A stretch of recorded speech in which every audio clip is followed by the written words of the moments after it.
Nuriddin Ismoilov jaholat qurbonlari bosdim. Mashina tezligi yanada oshdi.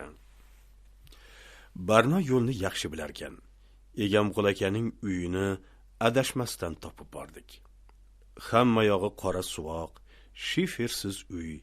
Tashqaridan qaragan odam bu uyda odam yashashiga ham ishonmaydi. Hovliga hech narsa ekilmagan, begona o'tlar o'sib yotibdi. Bor yo'g'i 2 tup mevaning ham shoxlari singan.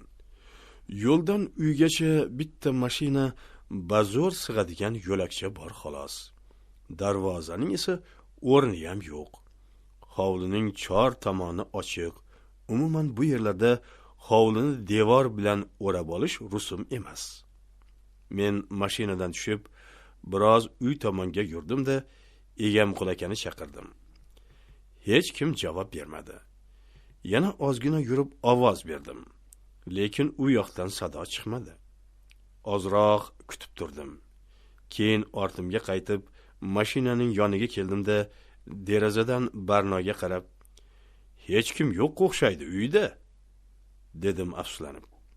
Barnoning yuzi birdan qayg'uli tus oldi.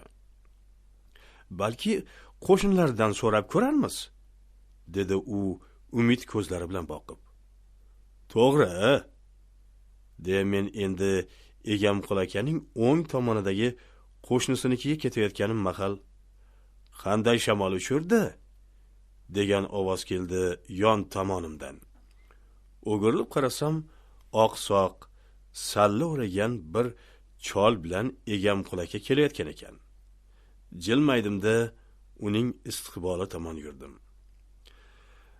"Saidaning ozgina mazasi bo'lmayapti", dedim salom alaykum so'rashlardan keyin. Singlimning ismini eshitib, uning aft angori birdan o'zgardi. "Borsak, anavi giyohdan yana keltirsak degan umidda kelgandim." "Borish shart emas", dedi birdan Egamqul aka. "Har ehtimolga qarshi uyga ham olib kelib qo'yuvdim. Sizlar ozgina kutib turingizlar. Men tez kirib chiqaman." Egamqul aka ildam qadamlar bilan uyi tomonga zumda ketdi.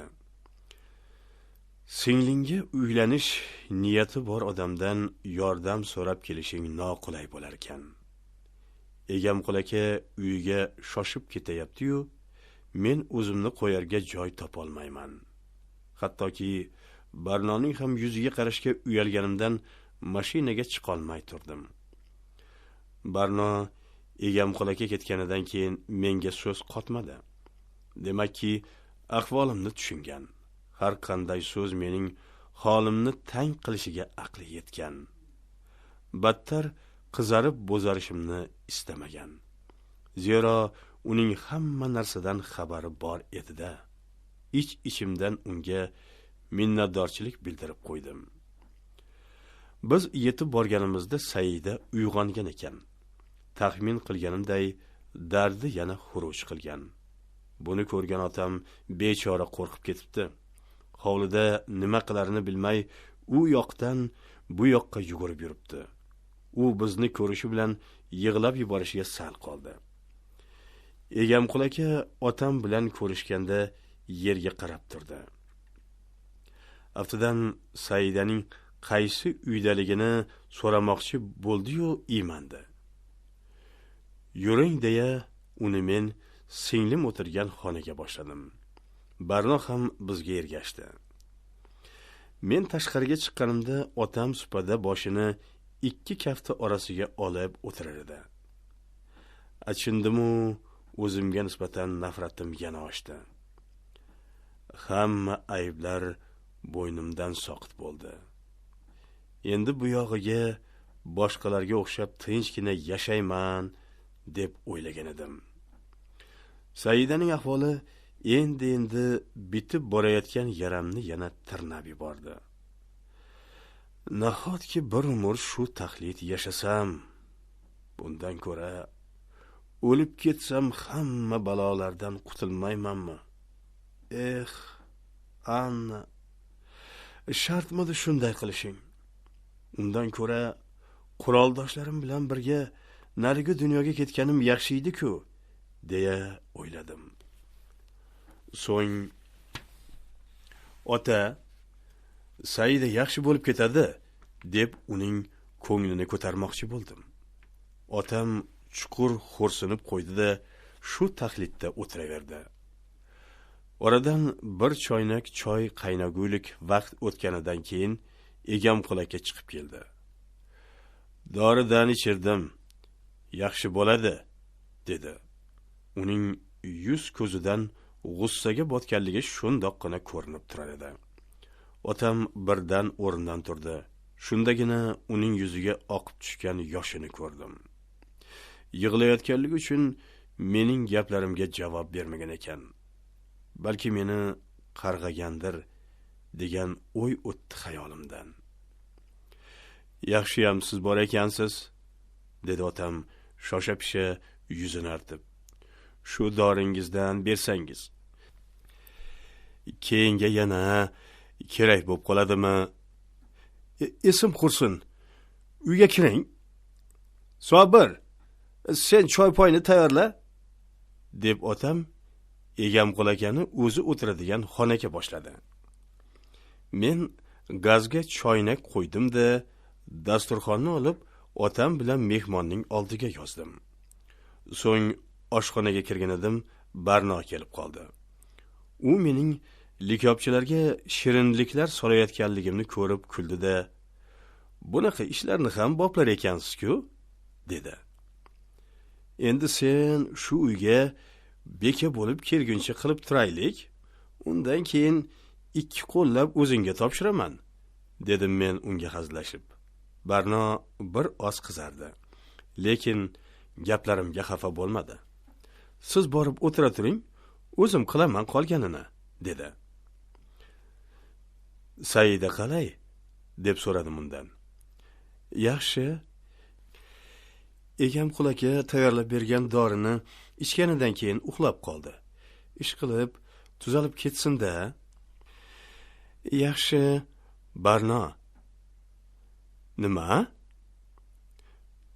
"Haligi nima desam ekan? Sen juda ham yaxshisan." Boshqa gapira olmadim. Shartta bog'rimga bosdim-u labidan bo'sa oldim. U mening bunday qilishimni kutmagan shekilli dovdirab qoldi. To'g'risi, o'pish niyatim yo'q edi. Hatto xayolimga ham kelmagandi. Odamning boshida shuncha tashvishi bo'la turib, birdan ehtirosga berilib ketishi uchun u o'ta bag'ri tosh yoki o'lguday loqayd bo'lishi kerak. Nazarimda, Barnoni yaxshi ko'rishimdan ham ko'ra, unga nisbatan mehrim jo'shib ketganidan shunday qildim shekilli. Bir zumdan keyin Barno, "Birontasi kelib qolishi mumkin", dedi. "Mayliga, men uyalaman. Qo'yib yuboraymi?" U boshini qimirlatdi. "Unda sizni yaxshi ko'raman. Faqat sizgagina turmushga chiqaman deb ayt."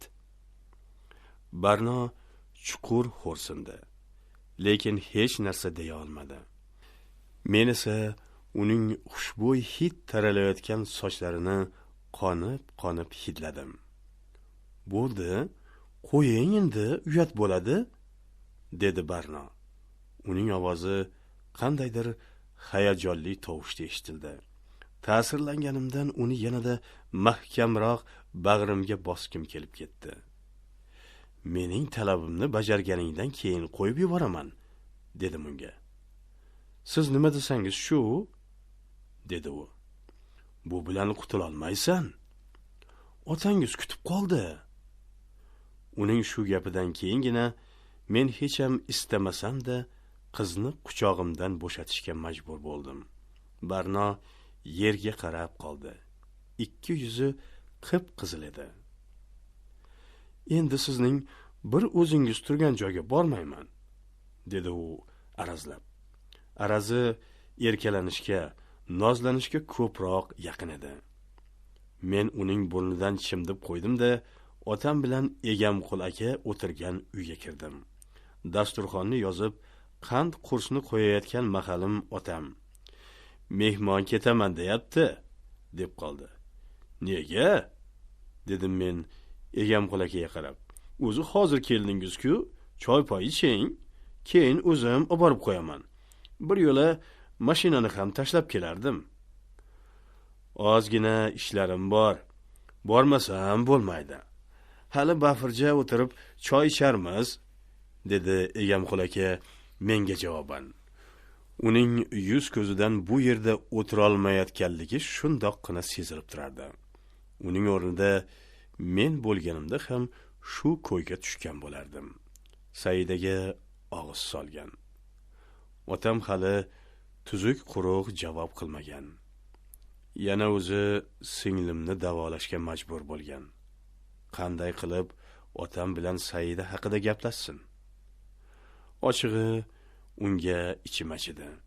Shuning bilan birga Saidaning peshonasiga ham shunday taqdir bitilgan. "Mayli, ishi bo'lsa ushlab turmaganimiz ma'qul", dedi otam. Aftidan otam ham vaziyatni anglab yetgandi. Tashqariga chiqqanimizdan keyin men oshxonaga yo'naldim. O'ylaganimday Barno shu yerda ekan. Egamqul aka ketyapti. Men u kishini olib borib qo'yaman-da, keyin mashinani uylaringga qo'yib kelaman. Sen balki qolarsan, dadangga tushuntirardim, dedim men unga umid bilan boqib. Ayni chog'da uning ketib qolishini hech ham istamayotgandim. "So'ramay kelganman. Qolsam uydagilar xafa bo'lishadi. Lekin Saidaning o'zini yolg'izlatib tashlab ketkim ham kelmayapti", dedi Barno ko'zlarini pirpiratib. Singlim haqida qayg'urayotganidan, umuman mening dardimga sheriklik qilayotganidan uni shunchalik yaxshi ko'rib ketdimki, boyagiday quchkim, ko'zlaridan o'pkim keldi. Saidaning ahvoli haqida aytsam, balki tushunishar, xafa bo'lishmas. Ishqilib, xafa bo'lishmasa yaxshi edi. Bu bilan Barno qolishini aniq-tiniq aytgan edi.